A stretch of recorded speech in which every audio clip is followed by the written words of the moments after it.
over. The Senate voted to block the millions of dollars needed to close the prison at Guantanamo Bay, Cuba today. The House of Representatives voted down a similar measure last week. Lawmakers say the president has not presented a solid plan for what to do with the prisoners. Congressman Ron Paul, Republican of Texas, joins me now. Congressman Paul, welcome to the show. Should Guantanamo Bay be closed as a prison camp for detainees? Why? Sure, it should be closed because we don't need it. It was unnecessary. The way these prisoners were captured were very questionable. They haven't had really due process, so the real thugs that need to be tried, they ought to be tried. But they've deleted the funding mainly because the Republicans have really won the argument, because they turned this into, you know, if you don't support the continuation of these military tribunals and you don't support Guantanamo, it means you support sending these people into your district and they'll be your neighbors. And the Democrats were convinced of that. They won the PR fight, and so therefore they all became squeamish, and even the president backed down. So that's why there's no funding for closing Guantanamo, and I guess it'll be open for an indefinite future. Now, I visited Guantanamo about 3 years ago. As a physical plant, it is extraordinary, and it's better than many prisons. There I am in one of the jail cells. It's better than many prisons in the United States of America. But the issue is not the physical plant. The issue is not the 3 square meals a day. The issue is, why are these people there, and how can we keep them without proving that they've done something wrong in some legitimate, recognized court of law? I think that's the key to it. And so far, they don't have an answer because they're not allowing them to be tried in a legitimate court of law.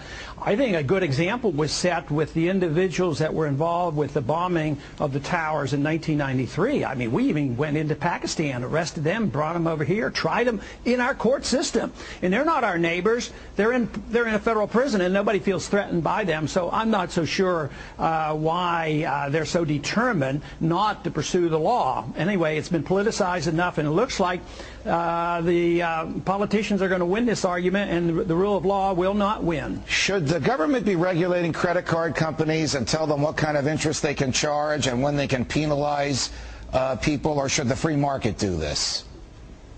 Well, you know, there is a provision in the Constitution that allows us to be involved in some of this activity, and that is to protect contracts. So what we're doing here is violating that mandate by the Constitution to protect contracts. We're violating contracts. So, no, I think they shouldn't be doing it at all. I voted against that bill, and I talked to one Democrat on the House floor. He says, why are you against this bill? And I says, well, I think the states or the people ought to determine that. He says, yeah, but the individuals aren't smart enough. I said, oh, you make the assumption that everybody's dumb anymore, and that's the knowledge that they're not smart enough to take care of their own business.